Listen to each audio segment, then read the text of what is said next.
What's going on, guys? It's Sack here, bringing you guys another fantasy football video. So I'm going over 5 players that I'd be looking to sell high on ahead of Week 13. I know a lot of you guys are through your trade deadlines already, so hopefully these videos are still helpful for you guys. Hopefully you guys are just sort of using them to help get the lay of the land if you guys have had those trade deadlines already. But I know a lot of you guys haven't as well. I know mine's this week in a couple of leagues, so just helpful to try and get those last-minute trades in. We obviously have 2 weeks left until the fantasy football playoffs start, and then we got those 3 weeks to really try and just put the pedal to the metal and get some fantasy championships here. So hopefully you're in a good spot here. Hopefully you've been following along all year and you're in a good spot. Hopefully we can get you guys those championships this year. So as always, if you guys have any specific questions, whether they be start sit or trade questions, just let me know in the comments. I'll do my best to get back to you. I've responded to every single comment this year so far, so I'll make sure I keep doing that throughout the course of the season. I'll get you guys all those responses and do my best to help you out. So same thing today, same time today. The video came out as well with the players I'd be looking to buy low on. So if you haven't watched that video, feel free to go check that one out as well. It should be helpful in terms of helping you guys figure out which players are going to have really favorable schedules going forward. A lot of the stuff I'm looking at here too is really strength of schedule dependent in terms of looking at how much fantasy points teams give up relative to the position they're playing. I'll link the tool and research tool I've been using for that just in the description as well. I want to give them some love and try and just help them out as well. So that'll be in the description below if you guys want to refer to that and look at any other players that may or may not have really favorable schedules going forward. So yeah, it should be a lot of fun here. Hopefully you guys are in a good spot and we should have a good week of football here. So yeah, with that, let's get into the first player. So the first sell high for me this week is actually going to be James Cook. And I get it. James Cook's an extremely talented player. He's put up 2 really solid games in a row, and he looks like he's a really talented player in this offense. But the fact of the matter is, I'm just really concerned here that James Cook's not going to be all that useful over the next 3 weeks, and that includes the first week of the fantasy playoffs. He has a bye this week, so obviously he's not helping you. And then he plays Kansas City, who have proven to be a really high-end defense, and then the Dallas Cowboys, who are another really high-end defense. Obviously, the way the Bills' offense is playing, it is possible that both those games against the Chiefs and Cowboys just turn into shootouts, and that's obviously what you're hoping for. You're hoping for a similar outcome to what we saw against the Philadelphia Eagles this last week, and even if that happens, though, I think that he's obviously got a good shot to accumulate yardage there, and the Bills can always put up points with how talented that offense is, but I'd be pretty confident betting that James Cook is going to finish these next 3 weeks with 0 total touchdowns. Just means he doesn't have a very high ceiling. He's not a guy that I'm super confident in as a guy that is going to be a potential league winner for you guys. I just don't see that ceiling for him on a week-to-week basis. So if you can get a top 15 running back value for him, I think it's just a slam dunk decision to make. If you need to win out as well, he's a player that I'm certainly not comfortable holding on to. He's a guy that I don't think is going to be someone that can really help you over the next couple of weeks. So if you're in a position where you need to win the next 2 games just to get into the playoffs, I don't think James Cook is someone that you want on your roster. And then even if you're in a position where you're a playoff team, but you just really want to elevate your roster, I think trading James Cook is something that you could do and get a player with a little bit more ceiling, potentially get yourself a player that actually has some touchdown upside because James Cook just really doesn't right now. Next sell high for me is actually going to be Trevor Lawrence. He's been a top six quarterback in back-to-back games, and I think a lot of people are just really excited that maybe we're seeing that breakout season for Trevor Lawrence that we actually hope for. Obviously, 2 great games in a row has us a little excited. It's nice to see him actually performing at a high level lately, but the schedule just has me really concerned for the playoffs. And on top of that, the touchdown luck's just been really lucky for him lately. Obviously, early on in the season, we were concerned that, oh wow, Travis Etienne's being the guy that's scoring all the touchdowns for the Jaguars, and it did obviously limit the ceiling for Trevor Lawrence because Travis Etienne, I believe it was a stretch over 4 weeks with like 7 touchdowns, and anytime that happens, the quarterback is obviously not getting those. So touchdown luck has swung back towards Trevor Lawrence, but Trevor Lawrence has 3 rushing touchdowns over the last 2 weeks.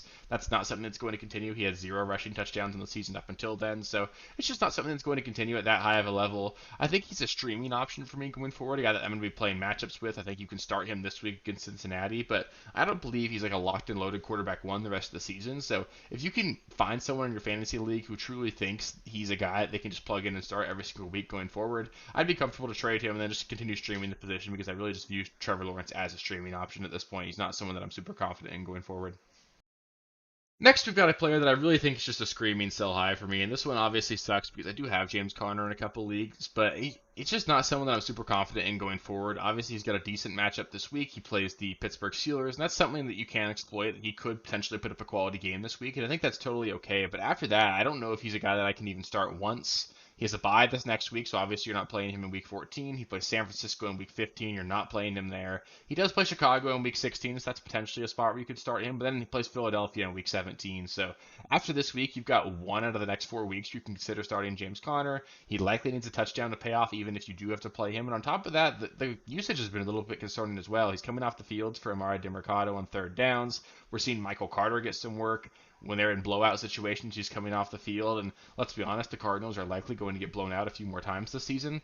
I bet they get blown out against San Francisco and Philly at least. So he's just a guy that I'm not super excited about. If you can even get like low end running back 2 value for him, I would just move on. He's not a guy that I think has ceiling in this offense. The vault usage isn't what we want it to be. And on top of that, there's just some really brutal matchups going forward. So if you can trade James Conner, I would certainly do that.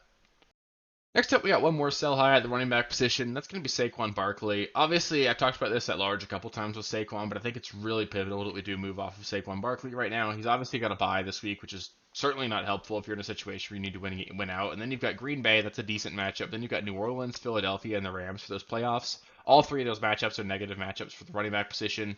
None of those teams are teams that I expect to really allow Saquon to put up like a high-end performance. And the fact of the matter is, he's just a player who really is the only good player on this New York Giants offense.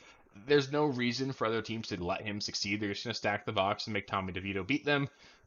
It's a good strategy for them to be going after, and I just don't think it makes sense to really rely on Saquon Barkley as a high-end performer for you guys. And on top of that, there's a legitimate chance that Saquon Barkley sits out games at some point here.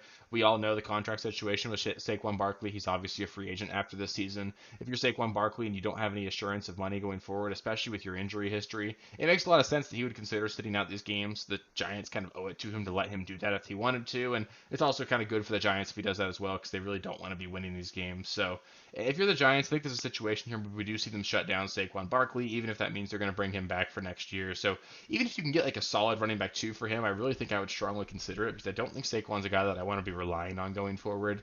I just don't see a situation where even in any of these matchups going forward the rest of the season, he ends up winning you a week, and that's what you expect out of a guy of his caliber. So I would certainly move off of him in a league, in the subscriber league, actually.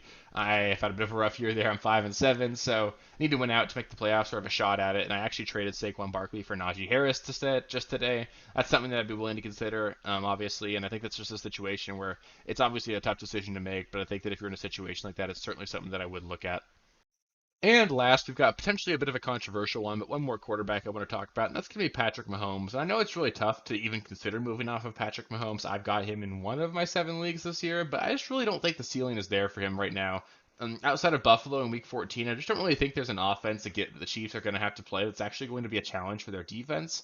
I don't see many of these games ending up being very high-scoring affairs because the Chiefs' defense is just so damn good that the Chiefs offense doesn't have to do a whole lot to win games. They play Green Bay this week. Jordan Love's been playing a little bit better, so there's a chance here that we see Green Bay put up some points there, and then Buffalo in Week 14. So maybe over the next 2 weeks you get a couple of higher end performances out of Mahomes, but after that you play New England.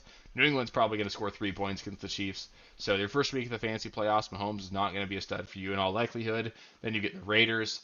Probably a bit of a rerun of this last week, except the Raiders actually jumped out to a 14-0 lead. I doubt that happens again, so you're probably going to get a bit of a lesser performance in Week 16. And then in Week 17, they play the Bengals, and we thought maybe that might be a shootout game, but obviously it's not going to be with Joe Burrow being injured. Just going to be a situation here where I don't think Patrick Mahomes is going to be necessary for this team to be a high-end or be a winning football team. They probably win 4 or 5 of these games out of these next 5 without even needing to score 20 points. So I just don't think Mahomes has that like 400-yard, 4-touchdown ceiling we've seen historically. On top of that, over the past couple of years, we saw Mahomes and this Chiefs offense be a team that really threw the ball near the goal line quite a bit. There were a lot of like 1-yard touchdown passes, fun little motion, even like just little quick touch passes in front of Mahomes. They really haven't been doing all of that this season. We've just seen a lot of 1-yard rushing touchdowns with Isaiah Pacheco. We saw Clyde Edwards-Helaire almost get in the end zone as well this week. It's just a situation where they're not manufacturing those touchdowns for Mahomes. This offense doesn't need to do as much. Just the ceiling's not there, really. And on top of that, they don't really have many elite pass catchers or weapons at all. It's Travis Kelce, who's honestly looking a little bit older. I'm not saying he's bad by any means, but I think it's pretty clear that Kelsey's taken a bit of a step back so far this season. They don't have any other elite weapons outside of that. So I think Patrick Mahomes is he's a top 10 quarterback for sure the rest of the season, but you're not going to get any of those top 3 weeks, I don't think, going forward. So if you can trade him for that, I would certainly consider doing that. So that'll do it for this week's Sell High video. Obviously, there are plenty of other players that have really tough schedules and stuff heading forward. So like I said earlier, I'm going to be linking that strength of schedule tool that I use often in this video description. So feel free to check that out. They've been super helpful for me. I use them quite a bit, and it's certainly something you guys should take a look at as well. Up next, I'll be doing Thursday Night Football Primer. I'll be previewing the Dallas Cowboys and Seattle Seahawks football games. That should be a more entertaining Thursday night game than what we've gotten previously. So it's always nice when we at least have 2 somewhat competitive teams on Thursday Night Football. Saturday morning, you guys will get the start sit video where I'll go over every other matchup. And then Sunday morning, you guys will get the live stream where I'll go over just sort of last minute injury updates and help you guys get your lineup set for week 13. So if you want to make sure you guys get access to all that, just make sure you're subscribed to the channel. We're at like 970 subscribers, 30 away from that goal of 1,000 by the end of the NFL season. So I really do think we can get there. We just really appreciate it if you make sure you're subscribed. I know a lot of you guys watch these videos and haven't subscribed quite yet. So if you're one of those people, just make sure you give us a subscription. It really helps a lot. It really helps me know that you guys are watching these videos and finding them useful and all that. So really appreciate you all guys. It's been super fun this season. We're just going to keep it rolling. So thanks so much, and I'll catch you next time. Peace. Thank you guys for watching. If you haven't already, please be sure to subscribe to the channel, like the video, check out these other videos here if you haven't. If you want more content, please feel free to follow me on Twitter at RealSteelFFB. I'll be more active on there as the season goes on. Thanks. Catch you later.